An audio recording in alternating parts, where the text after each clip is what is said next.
दोस्तों, एक मुस्लिम दोस्त की सोने की चेन बेचकर एसपी बनने का सपना पूरा करने वाले युवक की कहानी 7 साल बाद एक चौंकाने वाले मोड़ पर तब पहुंची जब वह एसपी बनकर अपने उसी दोस्त के घर पहुंचा जिसने अपनी चेन देकर उसकी मदद की थी।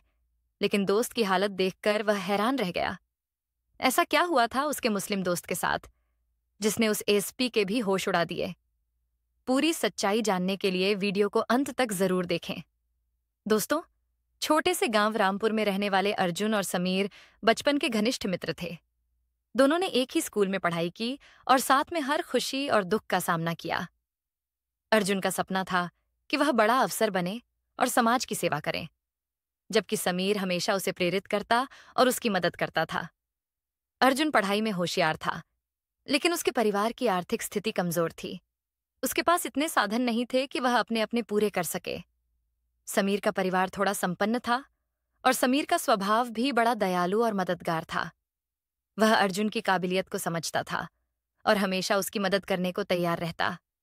एक दिन अर्जुन ने जब अपने सपने और आर्थिक तंगी की बात समीर से साझा की, तो समीर ने बिना सोचे समझे अपनी सोने की चेन उतारी और अर्जुन को थमा दी।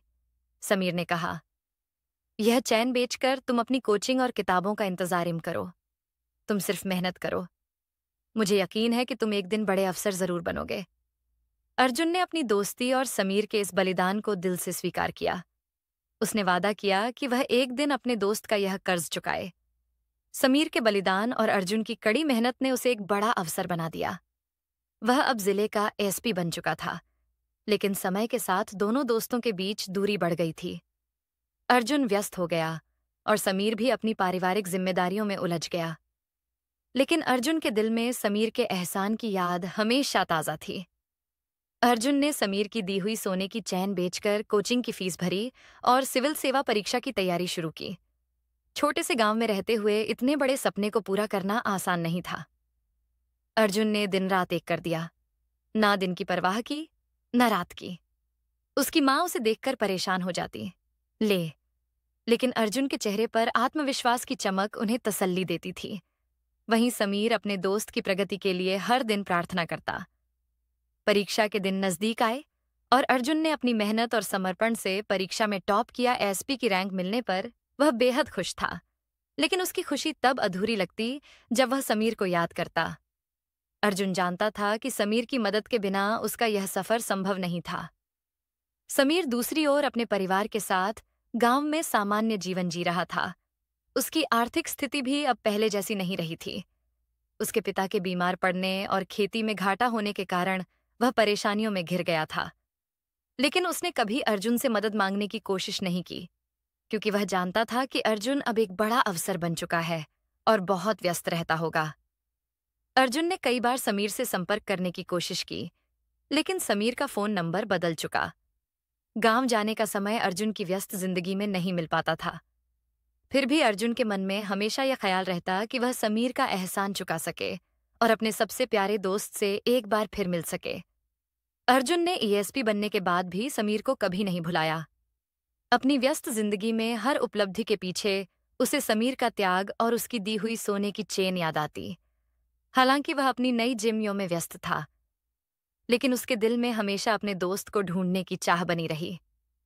अर्जुन ने समीर के पुराने पते पर अपने जूनियर अधिकारियों को भेजा, लेकिन पता चला कि समीर का परिवार वहां से किसी दूसरी जगह चला गया था।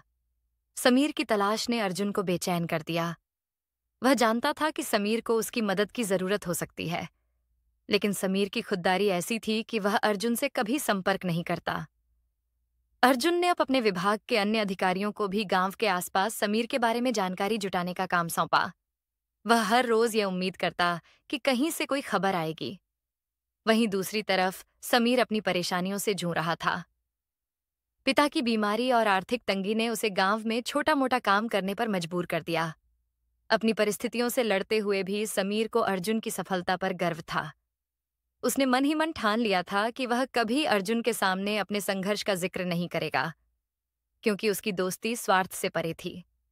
अर्जुन ने ठान लिया था कि जैसे ही उसे समय मिलेगा, वह अपने दोस्त के घर खुद जाकर उससे मिलेगा। वह हर पल उस दिन का इंतजार करता रहा जब वह समीर के सामने खड़ा होकर कह सके, जो कुछ मैं आज हूं वह तुम्हारे कारण हूं। 7 साल के लंबे इंतजार और प्रयास के बाद अर्जुन को आखिरकार समीर के नए पते का पता चला। यह खबर मिलते ही अर्जुन ने तय किया कि वह बिना देरी किए समीर से मिलने जाएगा। उस दिन अर्जुन ने अपनी एसपी की वर्दी उतार दी और साधारण कपड़ों में समीर के गांव पहुंच गया। गांव की गलियों में चलते हुए अर्जुन का दिल तेजी से धड़क रहा था। रास्ते में उसे कई लोगों ने पहचाना, लेकिन किसी ने यह नहीं सोचा कि इतना बड़ा अधिकारी किसी छोटे गांव के एक साधारण व्यक्ति से मिलने आया है। अर्जुन जब समीर के घर पहुंचा तो उसने देखा कि एक टूटी फूटी झोपड़ी के बाहर समीर लकड़ी काट रहा था। समीर को देखकर अर्जुन की आंखों में आंसू आ गए। समय और संघर्ष ने समीर को बदल दिया था। उसके चेहरे पर थकान साफ नजर आ रही थी, लेकिन उसकी आंखों में वही आत्मसम्मान और खुददारी थी जो अर्जुन ने पहले देखी थी। अर्जुन ने बिना कुछ कहे धीरे धीरे समीर के पास जाकर उसे पुकारा, समीर। यह आवाज सुनते ही समीर ने मुड़कर देखा। अर्जुन को अपने सामने खड़ा देखकर वह हक्का बक्का रह गया। उसकी आंखें भर आईं, लेकिन उसने अपने भाव छिपाने की कोशिश की। समीर ने थोड़ा झिझक हुए पूछा, तुम यहां कैसे? अर्जुन ने बिना कुछ कहे आगे बढ़कर समीर को गले लगा लिया। ये गले लगना शब्दों से परे था। दोनों दोस्तों की आंखों से आंसू बह रहे थे और आसपास खड़े लोग ये दृश्य देखकर दंग रह गए। वर्षों की दूरी और संघर्ष की कहानी उस एक पल में जैसे मिट गई। अर्जुन ने समीर से कहा, तुम्हारे बिना मैं कुछ भी नहीं। आज जो कुछ भी हूं वह तुम्हारी वजह से हूं। समीर अर्जुन को अपने छोटे से घर के अंदर ले गया। घर का अंदरूनी हिस्सा उतना ही साधारण और सादा था जितना अर्जुन ने उम्मीद की थी। अर्जुन ने चारों तरफ नजर दौड़ाई और महसूस किया कि समीर कितनी कठिनाई में रह रहा था। दीवारों पर पपड़ी जमी हुई थी और कोने में रखे पुराने बर्तन उसकी आर्थिक स्थिति का हाल बयां कर रहे थे। समीर ने अर्जुन को एक पुराने बांस की कुर्सी पर बैठने का इशारा किया और खुद चूल्हे के पास पानी गर्म करने चला गया। अर्जुन ने देखा कि समीर की चाल में अब पहले जैसी फुर्ती नहीं थी। वह लकड़ी के फर्श पर धीमे धीमे कदम रखते हुए चल रहा था। अर्जुन के दिल में गहरा दर्द हुआ, लेकिन उसने अपनी भावनाओं को छिपाया। समीर ने जैसे ही चाय की ट्रे अर्जुन के सामने रखी, अर्जुन ने उसकी ओर देखते हुए कहा, समीर, ये सब क्यों सह रहे हो? तुमने अपनी जिंदगी इस तरह क्यों बना ली? समीर ने एक हल्की सी मुस्कान के साथ जवाब दिया, अर्जुन, मैं हमेशा खुददारी से जीना चाहता था। मैंने कभी किसी से कुछ मांगा नहीं और शायद यही मेरी सबसे बड़ी कमजोरी थी। लेकिन मुझे खुशी है कि मेरे दोस्त ने वह ऊंचाइयां छू लीं जिनके बारे में हम बचपन में सिर्फ सपने देखते थे। अर्जुन ने गहरी सांस ली और कहा, तुम्हें पता है, तुम्हारी वह सोने की चेन मेरे लिए केवल एक जेवर नहीं थी। वह मेरे लिए तुम्हारा विश्वास, तुम्हारी दोस्ती की पहचान थी। तुमने मुझे एक मौका दिया था और मैंने कभी पीछे मुड़कर नहीं देखा। लेकिन आज मैं यहां सिर्फ तुम्हारे कर्ज को चुकाने नहीं आया हूं। मैं यहां तुम्हारे साथ अपने उस हिस्से को वापस लाने आया हूं जिसे मैंने पीछे छोड़ दिया था। समीर ने चुपचाप उसकी बात सुनी और कुछ देर के लिए कमरे में सन्नाटा छा गया। दोनों दोस्तों के बीच यह एक भावनात्मक पल था, लेकिन कहानी यहां खत्म नहीं हुई थी। अर्जुन ने मन ही मन तय कर लिया था कि अब वह अपने इस दोस्त की जिंदगी को बदलने के लिए हर संभव प्रयास करेगा। अर्जुन ने चाय का एक घूंट लिया और उसकी नजर समीर की तरफ गई। समीर की आंखों में थकावट और संघर्ष की कहानियां झलक रही थीं, लेकिन उसके चेहरे पर वही पुरानी मुस्कान थी जो हमेशा मुश्किल वक्त में भी उसे सहारा देती थी। अर्जुन ने धीरे से कहा, समीर, क्या तुम्हें पता है कि तुम्हारी दी हुई चेन ने सिर्फ मेरी जिंदगी ही नहीं बदली, बल्कि मुझे उस समय सबसे बड़ी सीख दी थी। वह सीख थी कि जिंदगी में दोस्ती से बढ़कर कुछ नहीं। तुम्हारे उस बलिदान ने मुझे हर कदम पर प्रेरित किया। समीर ने हल्के स्वर में जवाब दिया, अर्जुन, मैं जानता था कि तुम उस वक्त मुझसे कहीं ज्यादा काबिल थे। मेरा वह छोटा सा कदम तुम्हारे लिए बहुत कुछ कर सकता था, और आज तुम जो कुछ भी हो, मैं उस पर गर्व महसूस करता हूं। लेकिन मेरी जिंदगी वहीं अटक गई जहां से तुमने अपनी शुरुआत की थी। शायद हम दोनों की किस्मत अलग अलग लिखी गई थी। अर्जुन ने समीर की बात सुनकर एक ठहराव लिया। उसने अपनी जेब से एक छोटा सा पैकेट निकाला और समीर की ओर बढ़ाया। समीर ने हैरानी से उसे देखा और पूछा, यह क्या है? अर्जुन ने मुस्कुराते हुए कहा, तुम्हारे उस पुराने दोस्त की तरफ से एक तोहफा, इसे खोलकर देखो। समीर ने धीरे धीरे पैकेट खोला। अंदर एक नई सोने की चैन थी और साथ ही एक छोटी सी चिट्ठी उस चिट्ठी पर लिखा था, तुम्हारे बिना मेरी कोई पहचान नहीं। यह चेन तुम्हारी है क्योंकि इसे वापस लाकर मैं अपनी दोस्ती को नया रूप देना चाहता हूं। समीर ने चेन को देखा और उसकी आंखों से आंसू छलक पड़े। कमरे का माहौल भावुक हो गया था। अर्जुन ने समीर के कंधे पर हाथ रखा और कहा, यह सिर्फ एक शुरुआत है। समीर, अब मैं तुम्हें उसी मुकाम पर ले जाऊंगा जहां तुम हमेशा से रहने के हकदार थे। समीर ने उसकी ओर देखा, मानो बरसों बाद किसी ने उसकी जिंदगी को रोशनी दी हो। दोनों दोस्तों के बीच वह पुरानी दोस्ती फिर से जीवंत हो उठी।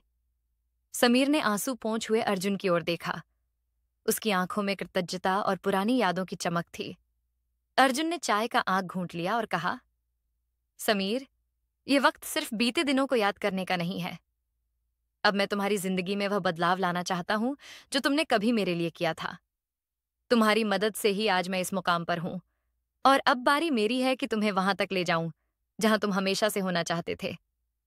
समीर ने सिर झुकाकर अर्जुन के शब्दों को महसूस किया। उसने धीरे से कहा, मुझे तुम पर गर्व है अर्जुन, लेकिन मैं अब भी इस बात से हैरान हूं कि इतने सालों के बाद भी तुमने मुझे ढूंढ निकाला और मेरी जिंदगी को फिर से रोशनी देने की कोशिश कर रहे हो। अर्जुन मुस्कुराया और अपनी जेब से एक सरकारी नियुक्ति पत्र निकाला। उसने समीर की तरफ बढ़ाते हुए कहा, यह तुम्हारे लिए है। मैंने तुम्हारे हुनर और मेहनत की कहानी अपने विभाग में बताई और यह देखो, तुम्हारे लिए एक नई शुरुआत। समीर ने कांपते हाथों से कागज लिया। वह नियुक्ति पत्र एक सरकारी योजना में सम्मानजनक नौकरी का था। समीर ने कागज को देखा और उसकी आंखों से खुशी के आंसू बहने लगे। उसने अर्जुन को गले लगाते हुए कहा, तुमने सिर्फ मेरे भविष्य को नहीं बल्कि मेरी उम्मीदों को भी बचा लिया। अर्जुन ने कहा, तुम्हारी दोस्ती ने मुझे बनाया था। समीर, यह सिर्फ तुम्हारे लिए नहीं बल्कि उस दोस्ती के लिए भी है जिसने मुझे इंसान बनाया।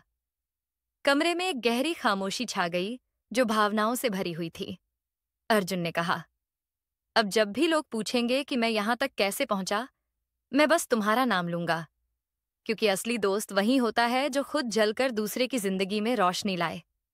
दोनों दोस्तों के बीच उस दिन न सिर्फ पुरानी दोस्ती फिर से जीवित हुई बल्कि एक नई कहानी भी लिखी गई, भरोसे, बलिदान और दोस्ती की कहानी। तो दोस्तों, आपको ये कहानी कैसी लगी? आपकी जो भी राय है कमेंट बॉक्स में लिख सकते हो, लोगों के साथ शेयर कर सकते हो। वीडियो अगर अच्छी लगी हो तो वीडियो को लाइक और चैनल को सब्सक्राइब जरूर करें ताकि हमें थोड़ा सा हौसला मिले। आप लोगों के लिए ऐसे ही अच्छे अच्छे वीडियो बनाने के लिए इन कहानियों को सुनाने का उद्देश्य किसी को परेशान करना बिल्कुल भी नहीं है। ये कहानी आपको इसलिए सुनाई जाती है ताकि आप लोग इन कहानियों में से कुछ ना कुछ सीख सको और अपने जीवन में उस चीज को अप्लाई कर सको।